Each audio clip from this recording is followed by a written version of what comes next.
with folks online. Hi, everybody. So welcome back. And I was just saying it's my distinct pleasure to continue the conversation on the future of aging, and now with a research panel. And so we will have the pleasure of hosting Miles Taylor and Janice Keefe, and I will be moderating the Q&A. So Miles and Janice will go in turn and pop up here, and then we'll all come to the front and have a panel together.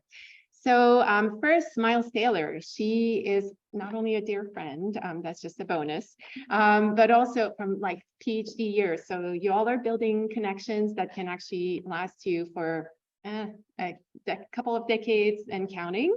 And so she is a sociologist, gerontologist, and demographer specializing in the areas of physical and mental health, life course disadvantage, population aging, and family dynamics at Florida State University. Secondary area of expertise surrounds applying and teaching longitudinal quantitative methodologies with relevance to life course questions. And Dr. Taylor's research primarily examines processes of advantage and disadvantage across the life course and their implications for health in older adulthood. And she is also the incoming president of the section on aging in the life course of the ASA. So very well positioned to tell you about some of that future and how to usher it. So Miles, if you can please join me. Welcome. I'll turn this over to you. Clicker. Perfect. Maybe. I can do that too. Yeah. Oh, sorry, I got us. Oh, and yes, if you haven't downloaded the Microsoft Translator yet, this is an opportunity for you to do so en français. And so you have the code there from English to French is LJXRQ, LJXRQ. Thanks for not making me translate that. I do okay, but you know. Okay, great. I'm just going to make sure that works. Thank you, Emily. It's so great to see you all here. I was sitting with Emily and her family last night after I flew in, and we realized that we've known each other for over 20 years. We've been working together in some capacity and learning together, working together for over 20 years, which also dawned on me that I actually have been doing this research for over 20 years, which means, you know, when I think about like the history of my own career, you know, I actually do have some things that I've kind of noticed that have been happening. And hopefully I'm going to talk about 3 kind of themes of some of the things that I have a little bit more expertise in. Janice is going to talk about the kind of amazing things she has expertise in. So I'm just going to focus on a few topics today. I think much of it really overlaps with what Anne had spoke about in terms of like the history of aging research during her career and kind of where we're going now. So the first theme that I wanted to touch on, and I think you've heard about this, but I'd like to go just a little bit deeper into it, is just how diverse our aging populations are, right? And so when I think of aging populations, you know, Emily mentioned I was trained as a demographer.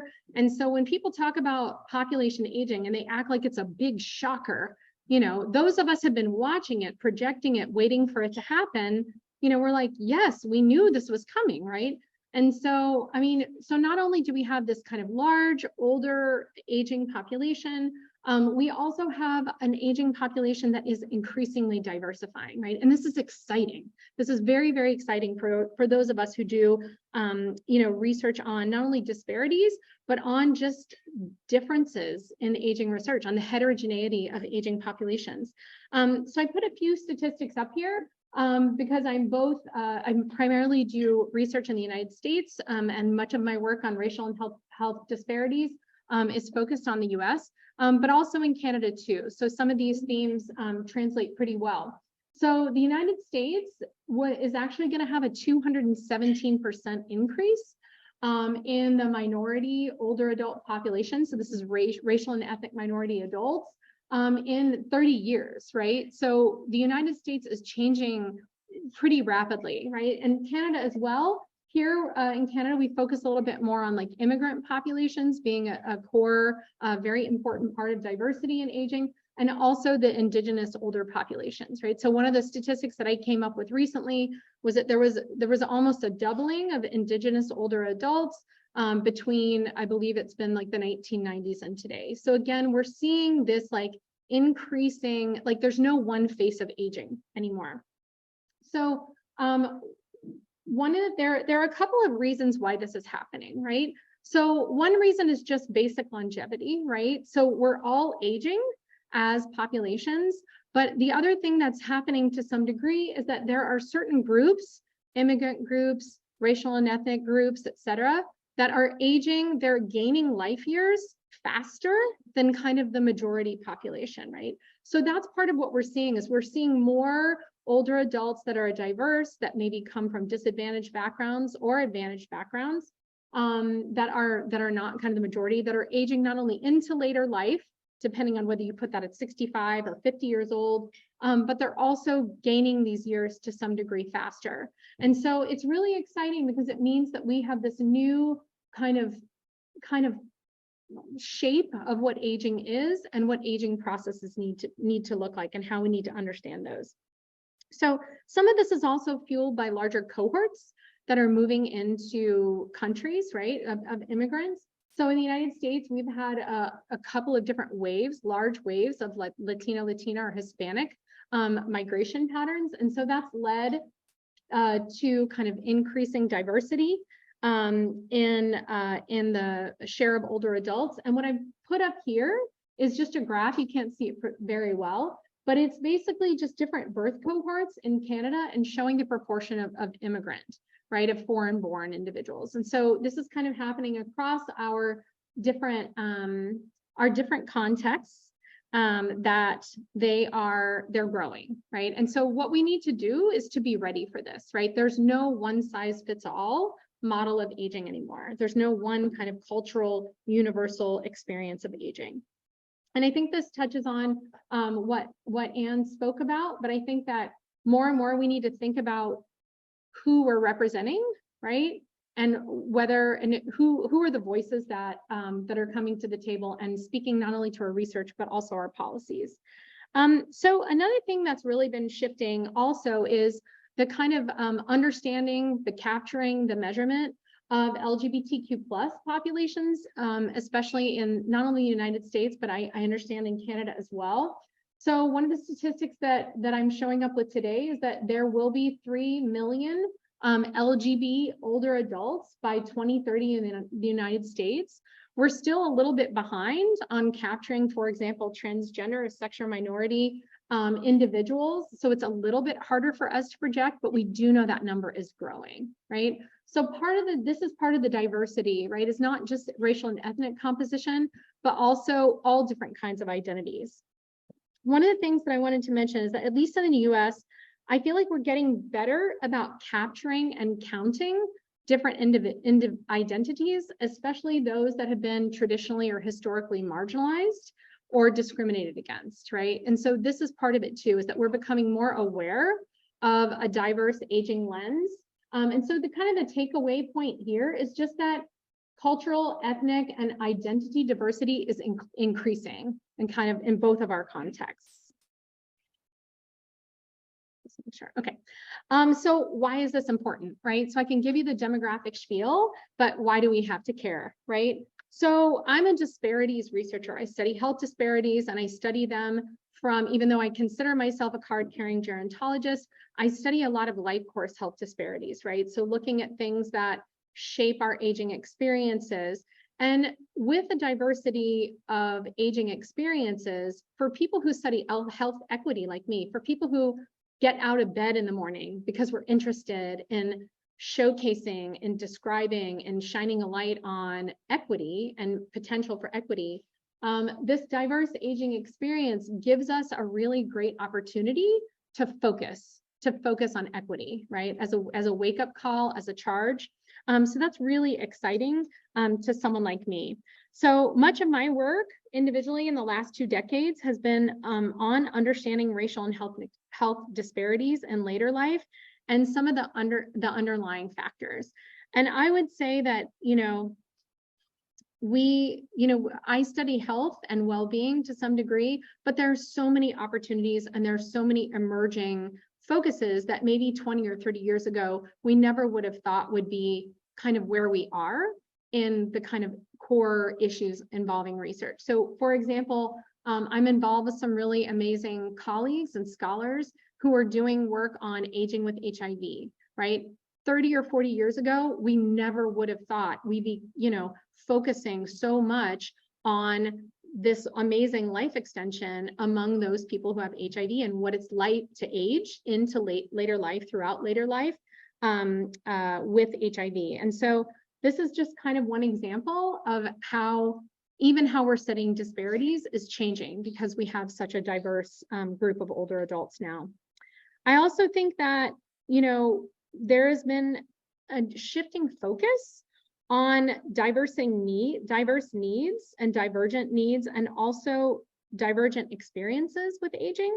I feel like this has been mentioned before, but I think we're really shifting from a one-size-fits-all model of aging. And we're beginning to understand that that maybe never existed in the first place. We just weren't really maybe capturing it well, and maybe we weren't listening very well. So we're shifting away from that. And again, I like to see this as an opportunity, right? And not just something that we failed to do in the past. But one thing is that what we're beginning to understand is that we can't just think about, diverse needs of older adults without thinking about diverse goals, right? What matters, right? And we had some of this in Anne's talk about the beliefs, the circumstances, the goals might be different for different people. And so we need to kind of meet people where they are as individuals when we think about making policies, when we think about making recommendations, when we think about even who we study and how much we do various across group and within group analyses. So the last thing that I wanted to mention with this is that there are all these challenges and opportunities for diverse individuals when we think about that, but also diversity means that there are differences in things like partnerships and dyads and relationships in families and also in communities, right? So all this has meant that there's been a shifting focus, and I think a renewed emphasis on really thinking about the heterogeneity, but centering individuals of diverse voices and diverse identities within this research. So what are some of the most emergent themes? I think that there has been a shift definitely during my own career. And I hope, I think that there have been some ways that I've grown as a researcher, and I hope to keep doing that, from what we consider kind of an elaborate description of disparities and the magnitudes and kind of what they look like, to shifting to more of an advocacy mindset, right? An inclusive mindset about, it's not just disparities, but what are we doing about them, right? How can we focus on the underlying mechanisms? I also think that there has been a real shift, especially in sociology, which is my home field, from focusing on individual risk factors and resources to structural, right? So we have some really phenomenal colleagues, some amazing students who are working on structural factors at the state level, at community levels, at census tract levels, that really think about what are the risks and resources that occur and what are kind of the structural injustices that occur for individuals of diverse identities. I also think we're getting better as a field of actually measuring discrimination and stigma, right? So this has been a huge shift since my kind of time, is that instead of just saying, well, we've controlled for poverty, we've controlled for this, we've done this, we're not exactly sure why these health disparities persist, to where we're actually putting measurement towards some of these things. It's not perfect measurement, but we're getting there. And this is a really ripe opportunity for many of you kind of emerging scholars, junior scholars, to kind of take up this mantle, that we can all do better in naming things that as they are and also measuring them better. I also think that this comes with a shift from a deficit framing for those, various forms of diverse aging and identities, to looking at complex combinations of risks and resources, right? From a deficit framing to a strength framing, right? So we need to look at different cultural competencies, different structures, different families, all kinds of things as bringing a lot to the table, as bringing advantages and things that we can learn from, in addition to just a risk framing. Finally, I think, and we touched on this as well, that we need to really focus and center involvement of individuals from the communities and from groups that we're studying. And I think this is more and more an expectation of research, that you can't just, it used to be that someone like me could just show up and say, okay, I want to study this, that, and the other group. But now we have to really focus on, bringing individuals from those communities and stakeholders into the game. Finally, I think that there is an increased emphasis on kind of amplifying voices, right, that aren't just the typical privileged voices of researchers. And Anne mentioned a forum that she went to recently on that topic of Indigenous elders and amplifying their voices. So second theme that I want to focus on is the importance of life course effects.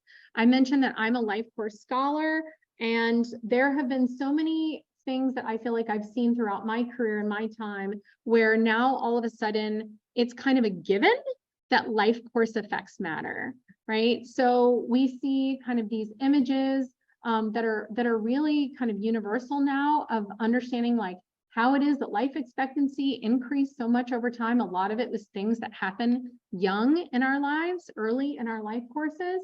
We've also seen emerging stages of the life course that didn't used to exist, right? Adolescence wasn't even a thing until the 1950s. Now we have things like emerging adulthood and what we call the third age, right? Instead of the fourth age, which is thinking about, and this was kind of came about in both of these kind of came out in the 1980s and 1990s, separating that kind of monolithic idea of later life into different life stages that encompass, for example, strength, vitality, purposeful aging, and then kind of a slower, the fourth age, which might be defined more by health decline and frailty. So another thing that we talk about, and I think that's increasingly emphasized, is that so much of what matters for how we age is kind of where we start, right? And what happens in our early life. And so I think this, again, provides an opportunity for researchers. So if you don't think of yourself as an aging researcher, you are. Because any point of the life course that you study that you're interested in, it all matters for how we age. And I know I'm running out. So why is this important to the future of research? So I talk about this a lot in my classes, that aging is a location in the life course, but it's also a verb. We're all aging as we speak. And so if you kind of continue to have this lens of like, how does it matter? How does the area that I'm studying now, I know some of our students are interested in birth outcomes, of adolescence, of early adulthood. These things all matter. They all shape how we're going to age. Funding agencies, and I'd like to give a shout out to the CLSA, because I actually had not realized that it was a 45 plus study, age 45 plus study. That was very innovative in for when it was started to be collected. I think only now the National Institutes on Aging in the US are really focusing on understanding that if you want to understand aging processes, you can't just start at age 65. You have to start people back at age 35, 40, 45 plus. We know that if we intervene too late in life, that we might be missing an opportunity for great impact, right? So it doesn't mean that interventions later in life among older adults aren't important, but it might be that the most impactful ones happen earlier. I also think that if we're thinking about, as a demographer, as we're thinking about just understanding what our aging future looks like, we can inform our projections by understanding these younger cohorts. So if we want to think about, trends in dementia, for example, we need to think about the education levels of the adults who are now aging into these places. So we get a better picture of what we think our future will be like if we understand health processes and if we understand life course effects. Got it. Okay. Yeah, I know I'm slowing down. So emerging themes and research. I think one of the biggest ones that I've seen has been this focus on diverging trajectories. So this is one of the things that I specialize in, and I feel like that really I started from a place of it was very novel to do kind of work that focused on trajectories and not just looking at people at a stagnant kind of or very specific point in time, to now it's kind of expected, right? It's now expected to kind of understand aging. We've seen a huge surge in different, I come from a quantitative background, in what we would consider life course methods and data. I mentioned that all of you are aging researchers, so just be ready for that. I also think that there's an increased emphasis on understanding that aging is complicated and that there are certain statuses, certain experiences that might come with both strengths and risk. Does that make sense? So I study, for example, veterans, which is sometimes that's a source of resources, but it's also a source of risk. So I think we're getting better at understanding these nuances. So finally, and I'll be really brief, I want to talk about on kind of a positive note, the importance and kind of rise of the focus on resilience and purposeful aging. So this has been a real shift away from kind of an ageist mentality, I think, to one of more positive aging, and especially understanding that older adults have potentially the most expertise in some of these kind of potential resources, right? Purpose building, meaning building, adaptation and adaptability. Older adults have had more time in the life course to build or to erode some of these resources. And I think that one of the biggest things that we're seeing is that there's been this kind of increased emphasis on older adults being prime age groups to kind of understand resilience and purposeful aging, purposeful lives.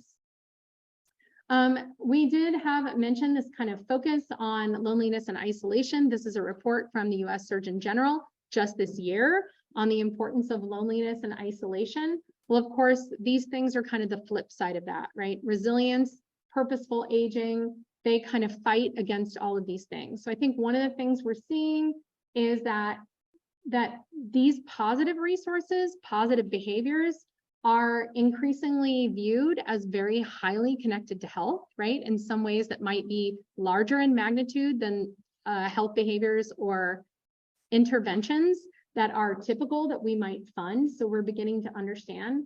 Also, we understand that these are complicated and that not everyone has the same access to the ability to be adaptive or the ability to be purposeful. There's some wonderful research by Tyler Brufach, just defended his dissertation, so I'll let you all clap for him for a second.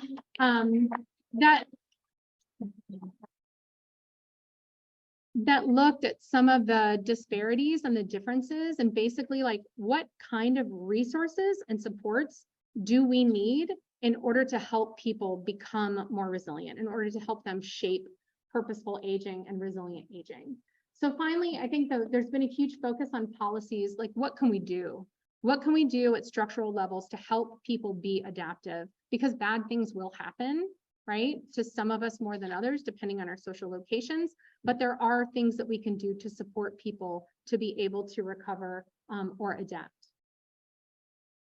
So, and I will just close here. I know I'm a couple minutes over, sorry, Emily, that I think there's been a huge shift in not only the conceptualization, but the measurement of what I call squishy concepts, right? I'm not a psychologist, so I'm like, I don't know, what is this thing? I don't even understand how are you going to measure resilience? I don't even know how you do that. Well, it turns out that we're moving toward it, right? It's a bunch of different disciplines. It's not just sociology, it's not just psychology, but it is exciting. We're getting better at coming up with maybe not 100% consensus, but informing each other across disciplines. And that's really exciting that we're coming up with ways to measure it. We also understand that these things have a high potential for impact, right? That they tend to be very highly connected in the right environments for people who have enough resources. They tend to be very, very connected with both positive health outcomes and with delayed negative outcomes, if that makes sense, delayed declines, which is really exciting and really important. Again, we know they're not universally beneficial, but the question is, we do know that in life, certain things will happen, right? Good things happen, bad things happen. So how do we set the stage for individuals to show up in later life, right? That's the first thing. How do we get them there alive? How do we get them there healthy? And how do we get them there with all the resources that they need to thrive, right? So that's what gets me up in the morning when I think about what I want to do today. It's those three things. How do we get people to older adulthood healthy in a way that they define as being healthy, and also with just some ability to go forth and flourish.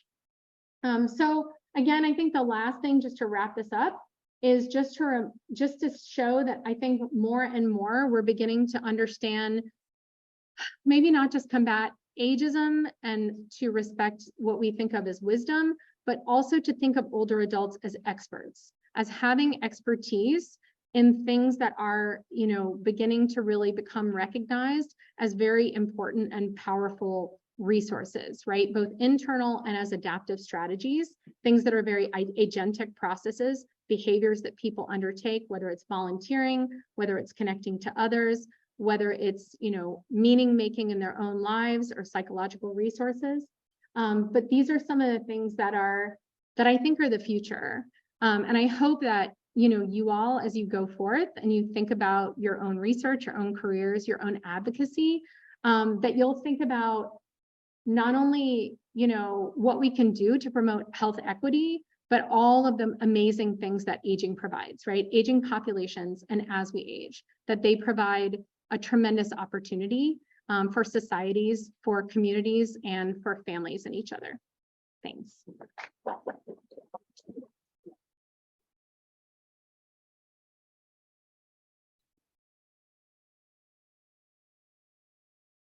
Okay, so thank you for this, laying out the stage very nicely for this discussion. So next up, we have Janice Keith. She is a full professor and chair of the Department of Family Studies and Gerontology at Mount St. Vincent University, and also holds adjunct appointments at Dalhousie Faculty of Medicine and as a research scientist at the Maritime Spore Unit. Dr. Keith's research also, thank you, also includes family caregiving policy and practice, home and long-term care policy, home and long-term care human resources, and rural aging. And I know that she's been a relentless advocate of bringing evidence-based to decision-making. And this is a really key feature, of course, of her research. So Janice, take it away. Thank you. I just give me one second. I'll try and push this out of the way. And you can click. Click, click. We're good. We're good. Wonderful. Thank you so much for inviting me. And yeah, I have to say, I've always been a researcher. I used to describe myself as, I like to be where the rubber hits the road. I don't know if you guys get that, but it's kind of that epitome of applied. I want to be there where it's happening, and certainly have been involved in a lot of research where we include, engage, have people there as we're thinking about the research. Best way to do it, have a workshop, talk about what you like and where you want to go, and then ask these decision makers, ask these older people, what do they think? What should we be researching anyway? And so I'm going to talk first. I got a lot to go through, and I want to talk about ageism first. And I think it's been referenced already. I think you know what it is, but I wanted to look at it in different levels, because I typically often will use the ecological model in my research. And I think it's important that we break down how we view older people as a society. What are the values and beliefs that we bring to older people, and how do those vary across different cultures, across different contexts? How does our funding priorities reflect? And I think the how we view older people. And I think the pandemic, I think, and answer my question very well. I think the pandemic really showed us that our long-term care system was in shambles for a very long time. And it wasn't that the pandemic made the crack. It was that the pandemic exposed the crack, and it became a chasm that, and people unfortunately died because of that. And that's at a societal level. And I think Miles talks about that importance of policy. So it's really important that when we think about our research, we think about what the implications are for policy and use that EDI lens to really understand how it may affect different people differently. I think that's critically important. Context also matters. That's often been said. And I think that at a community level, at an institutional level, whether we're talking about older people in their own rural community, in their own neighborhood, in an urban setting, how age-friendly is it? Are we thinking about inclusion and aging in place of older people? Or are we just slapping up high rises without a space for older people, younger people to interact and develop bonds? We need to think about that in terms of also what services and supports we offer. Caregiving is a really good one. We spend a lot of time talking about older people and having access to long-term care, having access to home care, but we're only starting to think about how do we support their family caregivers. That's really important. And then the myths, the whole ageist myths. You don't have to go to a card shop and look at some of the birthdays cards to see that ageism exists in our society. It's very inherent. And I would pull that to self-ageism. And so I would say, you know, we ourselves, challenge yourself, challenge your parents, challenge your grandparents. Are you really not able to do that because you're old, or are you just not able to do that because you didn't do your stretches this morning? Like, there's a big difference. I have a brother who's 75. I'm actually at both ends of the baby boom continuum. I should have told you that. In my family, I'm one of 9. They started in 64. Well, my husband was born in 46, and my youngest brother was born in 64. So we really cover the whole thing. And so that, to me, how we age and how we see ourselves is really important.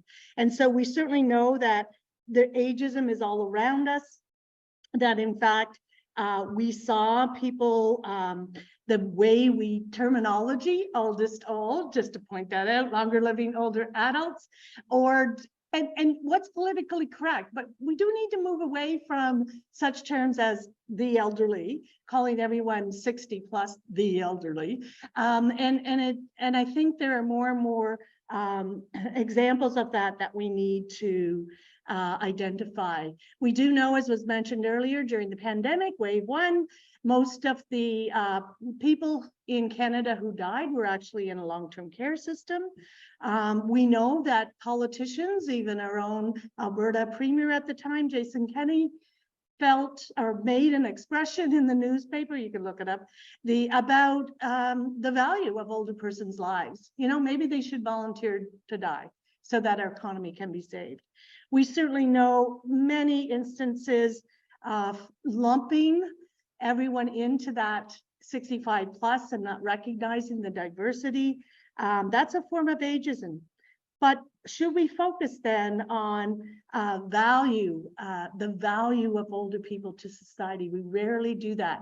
In Nova Scotia, we had a shift report that talked about changing the narrative and recognizing that older people contribute to our society through volunteerism, through continued access to the labor force. And no, they don't take jobs away from younger generations. They can, in fact, add to our economy. So there's all kinds of stereotypes that are out there. I've given you a few of them. Some of them, most of them are negative. Some of them are guised in positive. So he's so sharp for his age. Well, why shouldn't he be? You know, so questioning those things, I think, are really important. Questioning those terms like silver, tsunami, feeling ourselves a dread to get older. All of those things are important. And I think Anne's point is it's not only about the older old, it's also about the millennials. So in the same way of employment, that we also talk about younger people not being as dedicated to their work. So I'm going to switch here a little bit and talk a little bit about caregiving. And I think it's insightful that caregiving wasn't in the 76, was it? Handbook on Social Sciences. I'm a caregiving researcher and I didn't even think about it. How could that be? Anyway, I think what I'm trying to show you here is just a graph that tries to illustrate the changes in the projection of women with no surviving children among those living in the community. And so I have the 65 and plus, and it's increasing over time. What I want to really focus on is the yellow line, which is the 85 and plus. So you see it's about 22% of 85 plus have no surviving children. That's because they're the parents of the baby boomers. And that's actually like it's going down because as people are turning 85, they're more likely to have surviving children because they're parents of the baby boomers. But then we hit 2021 a couple of years ago. Now we're going up so that more and more older adults, longer living older adults, age 85 and plus, are in fact do not have a surviving child.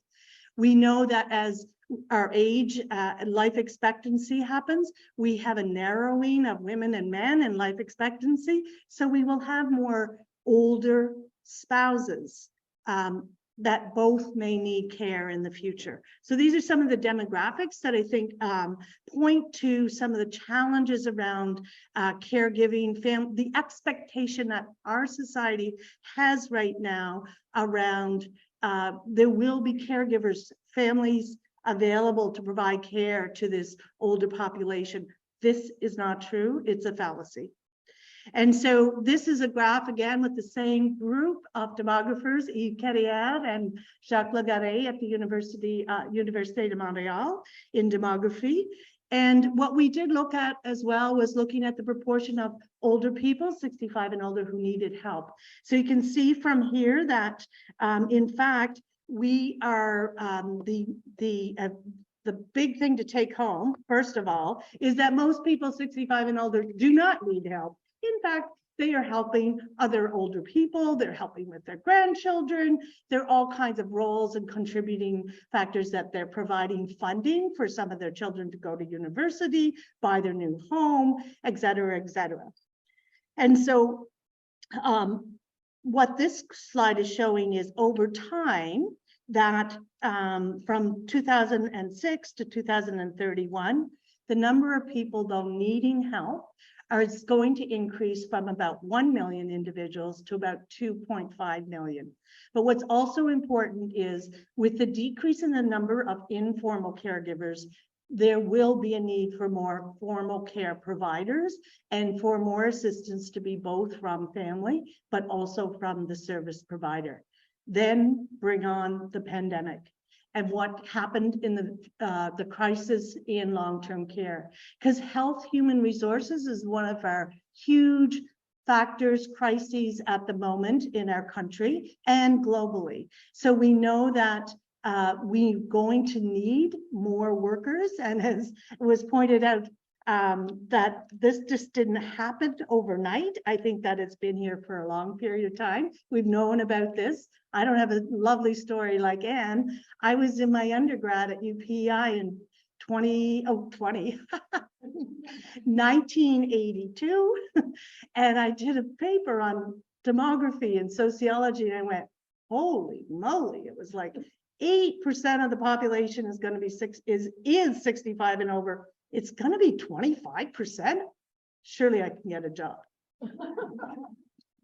I didn't have any grandparents who lived.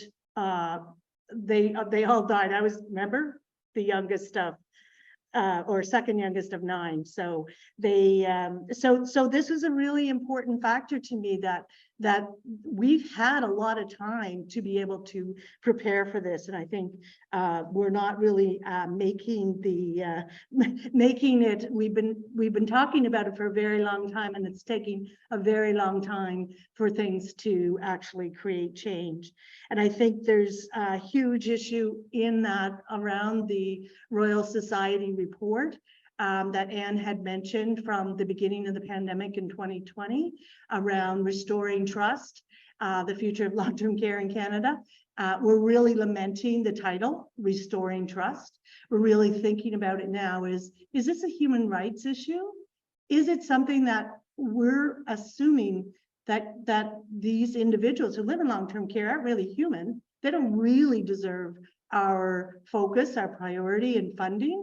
What are we actually saying? And so we're trying to reframe some of that in terms of looking at the national standards in long-term care, and also trying to pull in the idea that while, yes, most older people contribute to society, in fact, some older people don't. They can't. They're at the end of their life. Does that make them less worthy? Does that make us as citizens just able, like the Texan governor, to say, well, they should just volunteer to die, or maybe we should help them along? So that's a problem. I think it's a huge problem that we need to grapple with in the future, and I don't think it's going to go away anyway fast. So finally, I want to talk about the inclusion of older people in our research, and why this is so critically important. I think it's really important that we work on research that dispels some of the myths and assumptions about older people, that we contribute to the policy development, that we provide tangible evidence. And I'm not just saying it pie in the sky, we need all of this. I think we need really good evidence that's diverse, that is broken down by age groups, that is broken down by different experiences across the lifespan, by different cultures, by different sexual orientation. There's so many factors that we need to consider. But we also need to include partners, those knowledge users, be they government decision makers, health authority reps, family and friends. We need them involved in our research endeavors, and we need to bring them on early. We also need to include older persons, people with dementia, family and friend caregivers throughout the research process, not just at the end. So in a recent project that I had, a team grant called SALTI, Seniors Adding Life to Years, that was looking at quality of life and long-term care. We had 2 advisory groups. We had an advisory group for the whole project that included a couple of people with dementia, family friend caregivers, the frontline staff in long-term care, what we call care aides or personal care workers, and also volunteers, as well as the residents.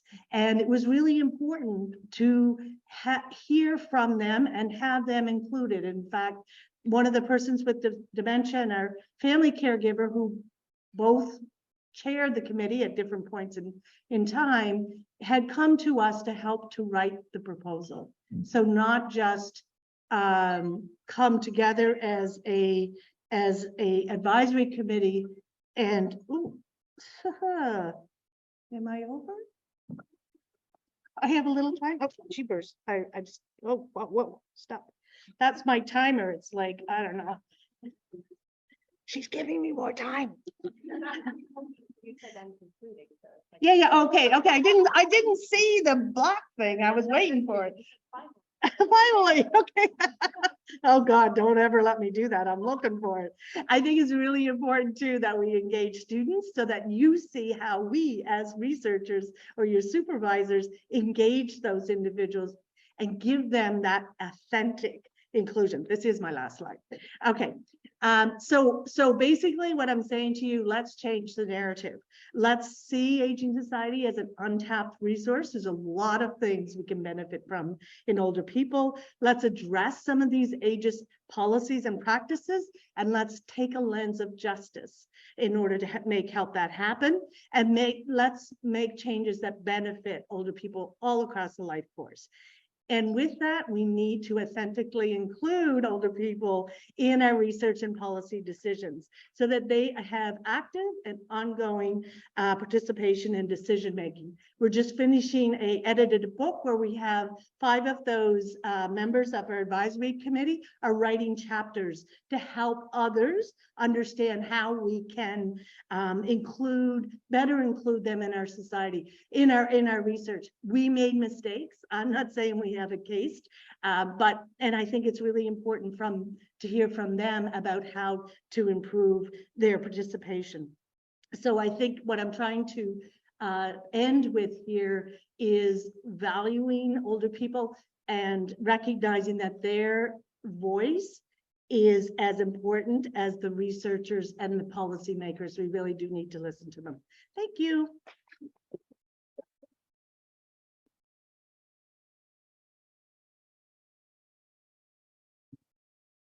I'm staying here, right? So I'm going to invite you to take a seat. Oh, so, no, not very well. I thought, yeah, I thought of that. That's not very. I realized this is not very. We need to have something maybe a little bit more age friendly next time. Okay.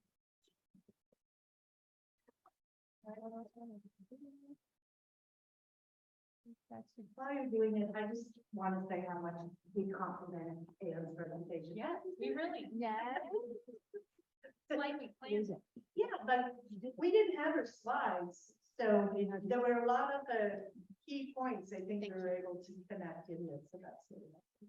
Okay, folks, if you have questions, go ahead, raise your hands online. We will see you here. So please. I see Maria over there.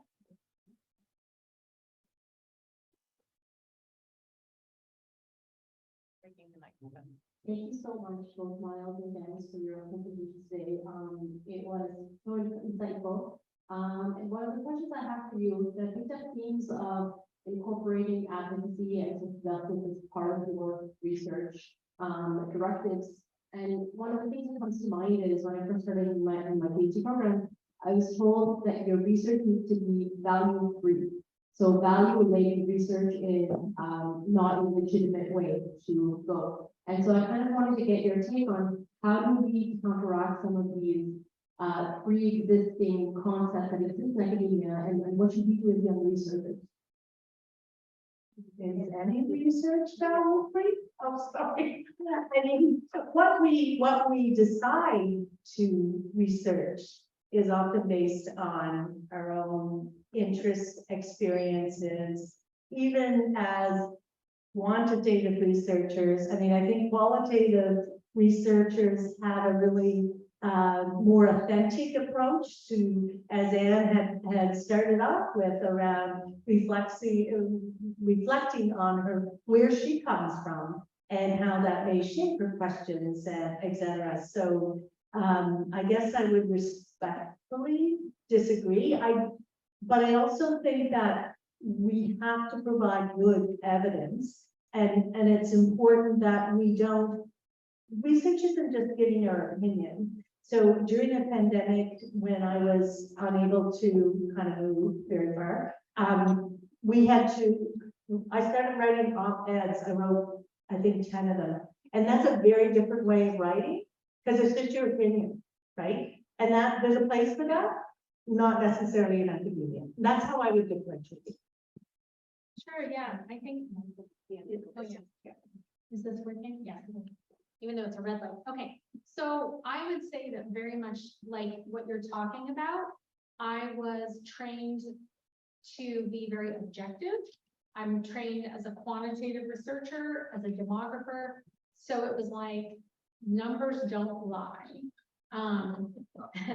And I was supposed to be kind of beside the numbers or above the numbers, right? And just to bring kind of ethics to what I was doing. And I think my journey with that has shifted, hopefully with the science, but a lot of it has been because of my students, engaging more with qualitative researchers, engaging more with students who are really involved in the social justice aspect of it, not just with aging, but in all kinds of research. And so, I mean, I think just personally, I try to incorporate just trying to be open on a daily basis when I go to work and when I engage. When I'm working with students on their work, be it qualitative or mixed methods, I try and learn from them. And I try to continuously push not only for understanding my own limitations as someone who just sits at my computer and cranks out a bunch of numbers, making sure that I'm involving collaborators that maybe don't do the kind of work I do or have a different kind of positionality. And then just continuing to, in my own academic unit, push for applied research, right? As having value, not just this kind of academic model of publishing in journals and that's it, and to be kind of removed from it. But then also just trying to remind, just trying to remind my own unit, and that's, coming from a place of being a full professor, right? But trying to remind everyone in kind of my sphere academically that, like Janice said, like there's no value-free research. We all bring to the table kind of what we bring, and we just try to do the least harm first, and then the most good, right? So just understand that we can all come to a place, and we all have different things to bring. And I think I would add that, to your point, Janice, that op-eds don't belong in academic research. I would respectfully disagree, and I think it's our duty. We are, most of us, working in public organizations, publicly funded, getting public funding for our research, and we have I think that we are duty bound to make sure that that research actually, when it is pertinent, because the power of fundamental research is critical, and we need to keep that going, like curiosity-driven research. But when our research has potential for impact, we need to make sure that it gets out. And the world is changing. I know it's slow changing, but CIHR has signed on to the San Francisco DORA, the Declaration on Research Impact, that values different impacts, different beyond the H-index and the impact factor, because let's face it, those papers won't read themselves. And so sometimes you have those op-eds that will get more, right? I don't disagree with you. I actually think we should be doing more of that. What I was trying to say, like, not just even public opinion in the Globe or the Star, but also all of the webinars we do with the sector organization. The section of my CV is very long, and I do think that things are changing even in our universities about that type of KT, but it's a very slow process. And I guess I also just feel, that while we're doing that, it may not be, it's not that it's not valuable, it's just that we can't present the evidence in the same way. Yeah, absolutely. And to the next point was going to be young researchers. You do need to get those papers out to build the currency. But not only that, it's your credibility. And what we can, the difference that we bring relative to other stakeholders and other voices is that we bring the credibility, the scientific credibility, and we need to be really, really careful about that, about keeping it up, about keeping it strong, especially in this day and age. And we also need to start to bring solutions. I think some of us. And maybe the group that is more amenable to that, but there's also room for just a pure curiosity thing that on the face of it may not seem like they're having. I think Marita, and I want to keep an eye out if someone is on your check right there and if someone Yes, thank you. Well, I think my question is for Miles, but probably Janice could add to that as well.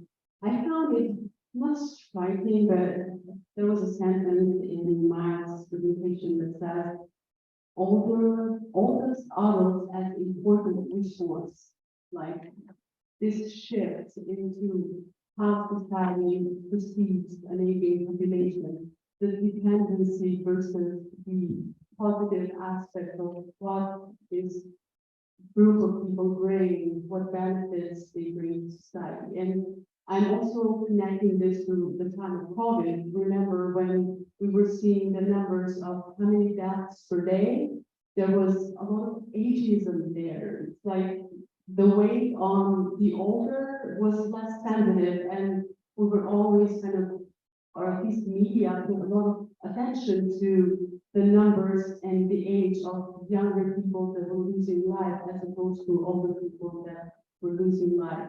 So as a young researcher, I would be maybe interested to hear today, how can researchers, academia, maybe the rest of society as well, shift in the work that we do to bring those positive aspects that this group of people bring into our lives? What can we do more? Thank you. Sure, well, I guess I'll start, but I think that two great, I mean, the other scholars that are with me today are two phenomenal examples of people who have been actively shifting the script, right, for their like entire careers. And so, I mean, I think, you know, I don't want to answer for them and I'll make sure they have some time, but I do think, you know, making sure, as Emily mentioned, we do have a specific platform that we bring with kind of an academic knowledge base that is, you know, scientifically driven.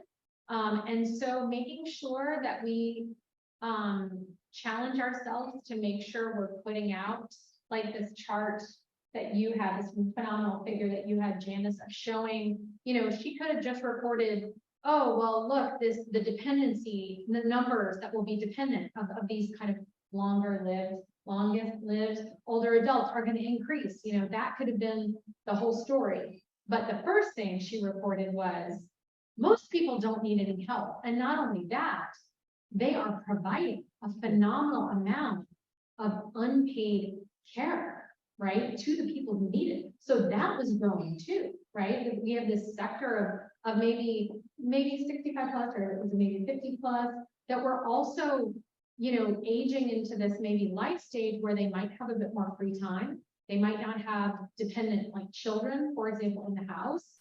And they are this huge untapped resource to provide care for maybe that growing, but minority of a segment, right, of those older adults who do need care. So I think that as academics, we do have a responsibility, but also an important platform in how we present our results, because it's all subjective, right? What we take away from even numbers is subjective.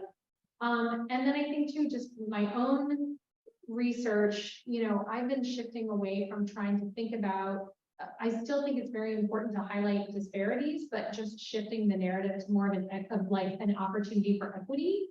And then also focusing a little bit more on positive resources that I do think older adults are experts because they've had more experience, right? And so really focusing on certain life stages as people who have expertise, I think is really important. And I think we're seeing the glimmer of that, but I do think it's going to be younger scholars, you know, more emerging scholars that are going to be at the forefront of this kind of narrative. So you two go. Yeah, I think you pretty much said it all. Actually, I you know, as younger researchers, you may want to start looking at the contributions in your work, like looking at the contributions that older people make to the communities, and to make those contacts with different organizations, be it, you know, the Canadian Association of Retired People, or in Quebec, you have a very strong group of older persons that join together and really push for policy change. So hanging out with them is a really good way for you to really get to know what some of the issues are and understand that it's not all, it's about recognizing the expertise and the wisdom that a lot of people bring. So what's up right now? I saw that there was one hand. Well, I think we have time for one last question, perhaps.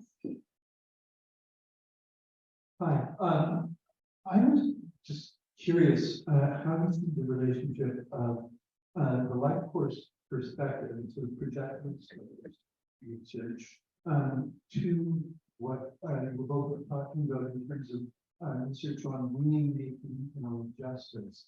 I know that in the context of sociology of childhood, there's been an extraordinary pushback against developmental focused research, which focuses entirely on children are just in the process of becoming something else, in order precisely to focus on questions of justice and meaning making in childhood. How do you see that in the sort of general context of research? Oh, that's a great question. It's a question that one might like to ponder for a few moments. I did not mean to push that. But I guess I did have a thought, now it's gone. Whoops. Yeah, so when you're talking about that, justice and meaning making, then I guess I'm not familiar with, I understand the developmental issue, but don't you think, and maybe this is just me, as I think about the life course and I think about the incredible change that we have experienced in our Canadian society around hopefully recognizing the diversity of the people that share this great country, the challenges, I'm not coming up with the right word, but the way in which truth and reconciliation process has really opened our eyes to the way that we can ostracize groups, the same-sex marriage, the openness, transgender. I mean, I just feel like your take in terms of meaning making and in terms of, and maybe I have this wrong and I've missed your question, but I think that as this generation, as others, even my generation, go through life, and we've been exposed and open to these different ways of thinking, that's really going to perhaps continuing to as we get older. And what will that be like in that area, or what is it like now as we talk to older individuals? I think it's a really incredible opportunity. Yes, I don't know. You probably have a better answer. No, I'm thinking out loud, which is always not a good thing. Well, I think what you bring up in terms of, childhood and development, this pushback about, for example, are children on their way to being something else, or are they people now, right? And so I think that, and I'll just kind of speak in my opinion, that these two might disagree with me or agree with me, but I do think that in many ways with older adults, part of that ageist mentality is that there's no more development to have. So it's kind of almost the opposite, right? Where instead of saying, well, you're not yet a full human with development and capacity because you haven't developed enough, it's almost like you're at the end of your development road. And so there's no more building to happen there. And I do think that that is part of the shift with this idea of older adults, of resilience building, that we're not done building things once we turn a certain age, that if anything, Baltes and some other kind of developmental lifespan psychologists really showed us that there is a tremendous amount of flexibility that we have to engage, even if we're starting to, like, for example, have some cognitive decline, that there's an incredible amount of work that goes on internally, psychologically, socially, in order to help us adapt. And so I think that that's kind of the justice part of it, maybe at the other end, or I shouldn't say the other end of the life course, but among older adults, is really pushing back to show there is so much active development that is happening, that there's not a slowing down, but if anything, there's a ramping up. And I think if we can combat this kind of ageist notions in our own ways of thinking, as Janice has mentioned, that we need to question ourselves constantly with the way we're thinking about what we're looking at, even if we've already gotten our results, like how do we interpret that? What aren't we seeing? I think that it provides a really unique opportunity to highlight just how much flexibility, how much development, how much new development there is that's happening as our brains are delightfully, if we make it there, 55 plus, 65 plus, 75 plus, right? Yeah. And I think I want to end with what you've heard from, I guess, all the speakers so far, is bringing folks with lived experiences in from across the spectrum of what they're going through, and that diversity enriches our research. Like, I can speak for myself. I worked with health administrative data, right? Big data, looking at patterns and trajectories of care. They are meaningless unless you bring in older adults to look at them and tell us what was going on there. Like, does this make sense to you? But also it sheds a different light, and it allows us to understand them and to put them back in context. And that is what, and I just want to finish to the point you made about developmental and, capacity and the assumptions we're making about capacity. So when we started this project in Quebec with older adults and trajectories of care, home care, the thinking was that we could not have older adults and decision makers and physicians at the same table because the physicians would overrun everybody with their talking. Not so. So first of all, consider how you present the information in a way that is understandable to all. And secondly, set the ground rules. So we trained our folks at the tables to be very clear that everybody had a voice and the voices were all valued. And there was a lot of deference actually from everybody in the group to just everybody's perspective. So I think it's also, it's just like challenging those assumptions that this is how things are going to proceed, and you just do it, and you might be surprised by the results and the richness of the experience and the impact on decision makers, because this shaped government policy. So, ladies, thank you so very much. This was a very insightful, very rich session to follow on, and words of wisdom. And thank you for your questions. And please, we're at this point, join me in thanking our panelists.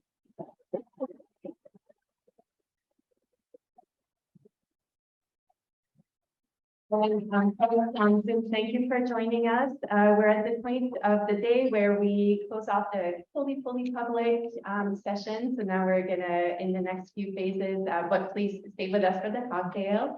Or sorry for the session. I'm messing this up. No, not ready to cocktail. We are, this is Montreal, but not that much. So I know my team is like, no, you have slides, go to the slides. I'm gonna keep you going. Yes, and I will get my slides up.